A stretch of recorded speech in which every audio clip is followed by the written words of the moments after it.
Hello student, today we will discuss energy conservation method eco-friendly concept in housekeeping department. Okay, first of all, energy conservation in housekeeping department. The major space in hotel is devoted to guest rooms and corridors. Number and variety of ways to conserve energy in these areas are starting startling. Although the energy conserved in one room or corridor does not seem significant, but when multiplied by 100 or so room, it does become significant. Some of the opportunity for the housekeeping department where they can significantly contributes to energy saving listed below. तो students, energy conservation is a very important part in housekeeping department, because जब हम energy से save करते हैं, energy conservation करते हैं, तो हमारे होटल की जो कॉस्ट होती है वो क्या होती है, कम होती है. जब कॉस्ट कम होगी तो होटल को बेनिफिट्स होंगे, बिजनेस में बेनिफिट होगा, प्रॉफिट होगा, रेवेन्यू जनरेट होगा. इससे ही क्या होगा, होटल को अच्छा बिजनेस मिलेगा. जब अच्छा बिजनेस मिलेगा तो ही जॉब अपॉर्चुनिटीज़ होंगी और अच्छे तरीके से वहाँ काम किया, इजी ऑपरेशंस किया जा सकता है. ठीक है, लेकिन जहाँ एक्सपेंसेस ज़्यादा बढ़ जाएंगे, कॉस्टिंग ज़्यादा हो जाएगी, तो होटल्स को भी प्रॉब्लम होती है. ठीक है, तो इसमें बताया गया है कि किस तरीके से होटल्स, जो सबसे ज़्यादा जो कंज्यूम करने वाली चीज़ें होती हैं होटल में, जो एनर्जी कंज्यूम करने वाली चीज़ें होती हैं वो होती हैं, एक तो रूम्स में जो लाइट्स होती हैं, इक्विपमेंट जो चल रहे होते हैं होटल्स में, लॉन्ड्री इक्विपमेंट्स हो गए, बड़े बड़े हैवी मशीनरीज होती हैं. ये सारी एनर्जी कंजर्वेशन के सोर्सेज होते हैं जिससे एनर्जी बहुत ज़्यादा क्या होती है, कंज्यूम की जाती है. लेकिन अगर हम कुछ चीज़ों में ध्यान दें तो क्या होता है, होटल्स में एनर्जी कैसे कंजर्वेशन किया जाता है. तो कुछ पॉइंट्स हैं. ठीक है, तो फर्स्ट पॉइंट है turn off guest room lights when rooms are not physically occupied. तो जब फिजिकली जो होटल्स के रूम होते हैं ऑक्यूपाइड नहीं होते, उस टाइम पे क्या करना है, वहाँ की लाइट स्विच ऑफ करनी है, टर्न ऑफ करनी है. ठीक है, अदरवाइज़ क्या होगा, वो अननेसेसरी जो वहाँ पे लाइट्स हैं ऑन रहेंगी तो क्या होगा, कॉस्टिंग आएगी होटल की. Second point, use minimum lighting when making up and cleaning rooms. Use natural light when ever possible. तो कभी कभी जो हाउसकीपिंग अटेंडेंट होते हैं, रूम अटेंडेंट, तो वो रूम क्लीनिंग कर रहे होते हैं दिन के टाइम पे. दिन के टाइम में क्या होता है, जो नेचुरल सनलाइट होती है वो अवेलेबल होती है. तो अगर हम उस टाइम पे लाइट्स टर्न ऑफ करके भी अगर हम काम करते हैं, नेचुरल सनलाइट में हम काम करते हैं, तो क्या होता है कि हमारी जो एनर्जी कंजर्वेशन यहाँ पे हो सकता है और हम अपनी कॉस्टिंग बचा सकते हैं. फिर आता है third, turn off corridor lights और reduce it to 50% when natural light is available. जब नेचुरल लाइट होती है, वही बात यहाँ पे चल रही है कि अगर नेचुरल लाइट है तो हम क्या शेयर कर्टेन को, जो कर्टेन्स होते हैं रूम्स के, उनको हटा के नेचुरल लाइट के साथ रूम्स की क्लीनिंग या रूम मेकिंग की जो भी प्रोसीजर्स होते हैं उनको फॉलो कर सकते हैं. इससे क्या होगा, 50% तक हमारी जो कॉस्टिंग होती है एनर्जी की वो बच जाती है. ठीक है, और हमारी एनर्जी सेव होती है. फिर आता है fourth point, turn off lights in linen room, storage room and maids closet when not in use. तो जैसे कि होटल्स के कुछ एरियाज़ में जिस टाइम पे ऑपरेशन नहीं हो रहे होते हैं, जिस टाइम पे काम नहीं हो रहा है, अगर उस टाइम पे हम लाइट को टर्न ऑफ करते हैं तो क्या हो सकता है, उसमें भी हम एनर्जी कंजर्वेशन कर सकते हैं. जैसे कि कौन से एरिया, लिनन रूम का एरिया, स्टोरेज स्टोर्स हो गए. ठीक है, मेड्स क्लोजेट्स हो गए, जहाँ जो पेंट्रीज होती हैं फ्लोर्स में, अगर हम वहाँ जिस टाइम पे काम नहीं है या फिर जिस टाइम पे हम अवेलेबल नहीं है जिस टाइम पे, तो हम उसकी वहाँ की लाइट टर्न ऑफ कर सकते हैं और इससे हमारी क्या होती है, एनर्जी सेविंग हो सकती है.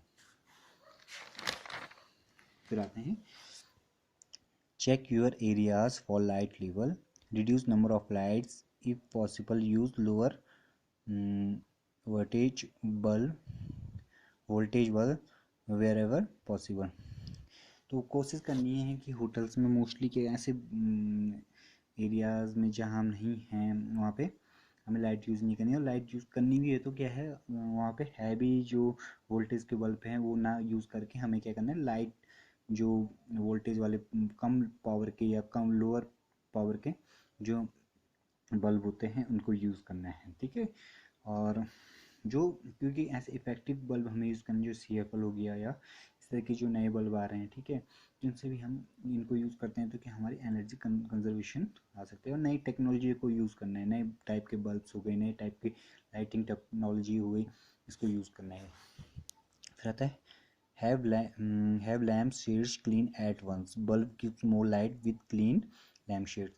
और जो लैम्प्स होते हैं रूम्स में, साइड स्टेशन में लैम्प्स होते हैं, राइटिंग टेबल में लैम्प्स होते हैं, उनके जो लाइट शेड होते हैं, ठीक है, लैम्प शेड होते हैं जो बाहर से शेड्स होते हैं, उनकी हमेशा क्लीनिंग करनी है, अच्छे से क्लीन करनी है, क्योंकि अगर लैम्प शेड गंदे हैं, डस्टी हैं, तो क्या होगा, लाइट प्रॉपरली हम तक आ नहीं पाती या रूम में नहीं पहुंच पाती। तो इसलिए ये एनर्जी को क्या करता है, बहुत ज़्यादा कंज्यूम करते हैं, क्योंकि हम जब लैंप अच्छे से काम नहीं कर रहा होगा तो हम और लाइटों को भी खोलेंगे, जिससे क्या होगा, हमें बहुत ज़्यादा एनर्जी कंज्यूम की जाएगी।